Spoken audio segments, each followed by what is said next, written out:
Hello everyone, good evening to all of you. सभी का स्वागत है इस विद्याकुल के प्लेटफॉर्म पे। बेटा आज हम लोग बेसिकली मैथमेटिक्स का जो आज एग्जाम हुआ है हमारा जुलाई वाला मंथली, उसका हम आज यहाँ पे आंसर की को लेकर के डिस्कशन करने वाले हैं। बहुत सारी बातें हमारे यहाँ पे रिमेम्बरेंस बेंच पे आई हुई है और बहुत सारी चीजें हम लोगों ने ऑलरेडी इनके बारे में डिस्कशन कर रखा था।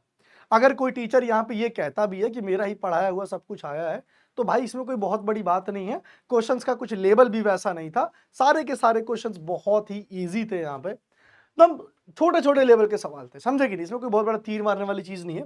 जैसे कि बेटा आप खुद ही यहाँ पे थोड़ा सा समझने की कोशिश करो कि क्वेश्चंस कैसे बने थे।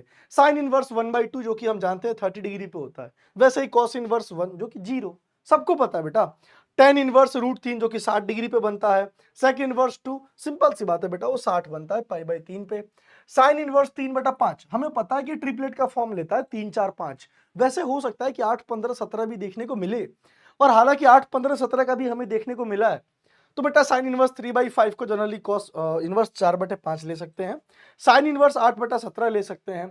यहाँ पे x प्लस वाई ए प्लस बी सभी को ऐड करना है, तो 6 4 10 और 3 2 5 15। तो बेटा ये 15 आएगा। इन सभी चीजों को अगर हम लोग यहाँ पे ऐड करेंगे तो खुद सोचो कि x प्लस वाई को ऐड करने पे 11 आना चाहिए। तो बेटा 6 और 5 को ऐड करेंगे तो सिंपल सी बात है कि 11 आएगा। और बेटा ऐसा कोई भी ऑप्शंस नहीं है जो कि आपके सामने 11 दिख रहा है।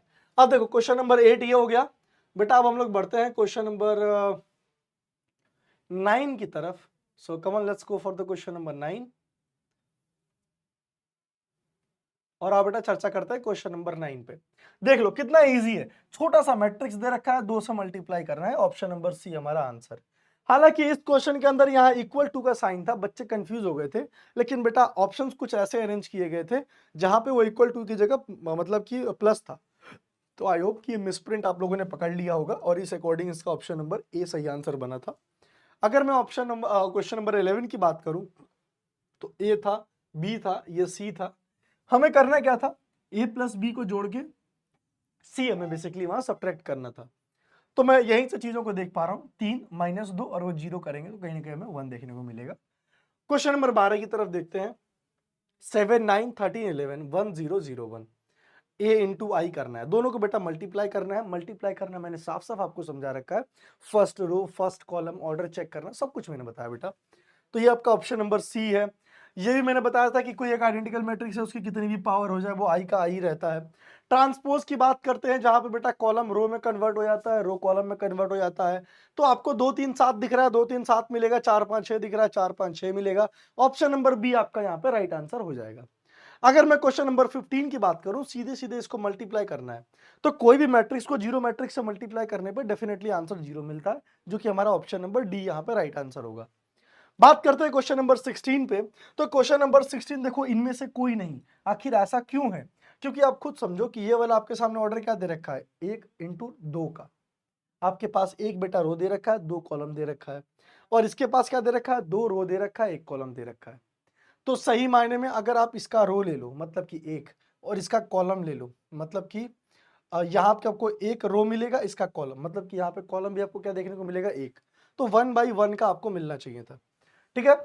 तो 1/1 का अगर आप देखोगे तो जनरली यहाँ पे 1 तो दे रखा है। अगर आप ऐसे बेटा कर लो, 1 को आप 2 से कर रहे हो, 2 को आप 1 से करोगे, 2। बेटा डेफिनेटली आंसर हमारा इनमें से कोई नहीं होना चाहिए, ठीक है। ओके, अब यहाँ पे हम लोग थोड़ा सा एक बार चर्चा करने की कोशिश करते हैं। और क्वेश्चन नंबर 17, बीच वाला बेटा 5 ये 0 हो गया, इसीलिए ऑप्शन 0 होगा हमारा राइट आंसर। क्योंकि हमने पढ़ा था डिटर्मिनेंट की प्रॉपर्टी में कि कोई भी रो और कॉलम अगर कुछ भी 0 हो जाए तो वो आफ्टर ऑल 0 ही बनता है।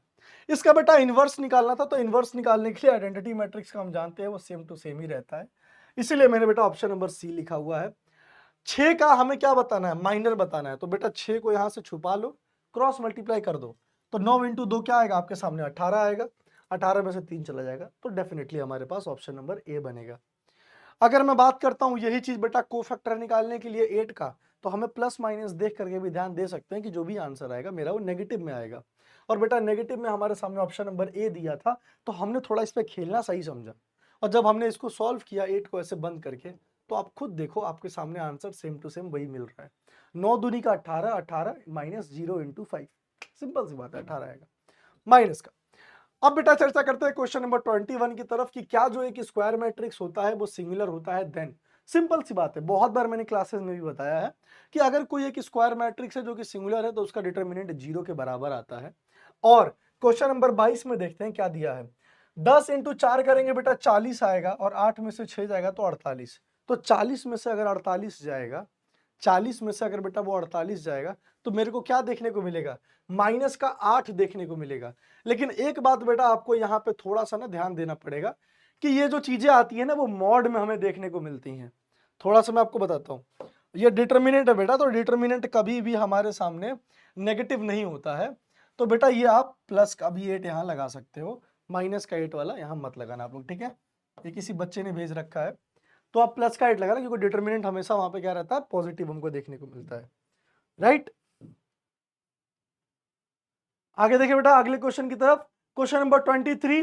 आप बेटा यहां से कॉमन ले सकते हो, जैसे 2 3 5 आप बाहर से लिए हो, आप 4 6 10 से भी आप 2 कॉमन ले लो, आपको बेटा वही मिलेगा 2 3 5।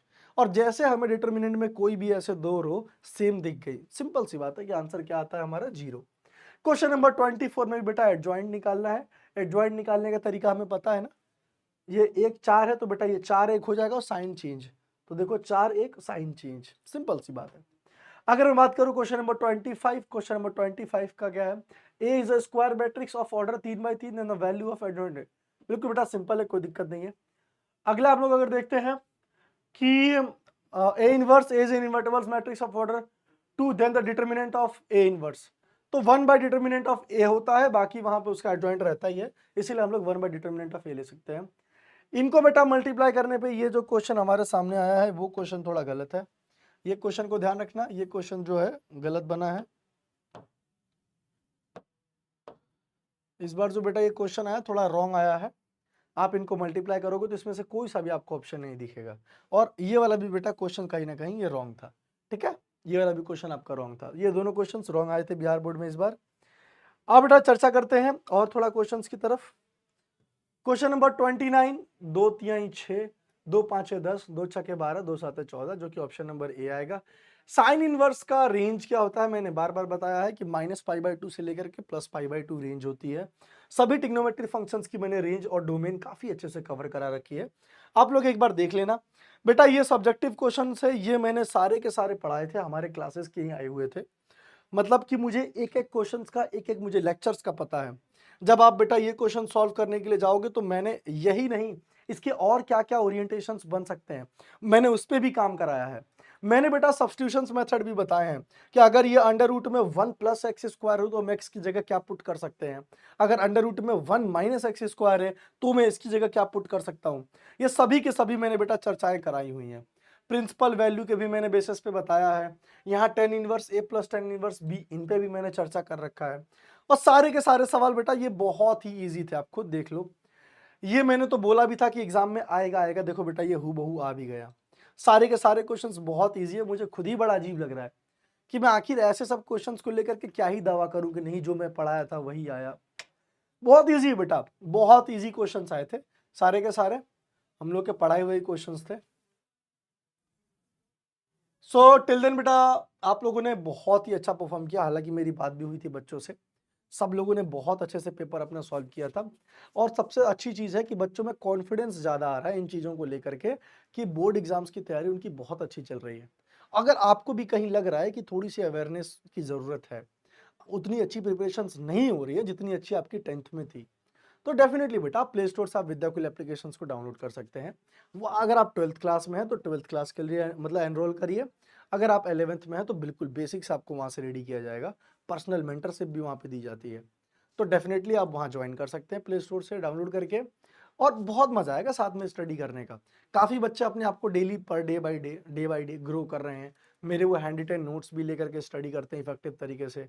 तो आप लोग क्यों पीछे हो बेटा, आप लोग भी हैं साथ में पढ़ाई करते हैं, आगे बढ़ते हैं। टिल देन बाय बेटा, लव यू ऑल।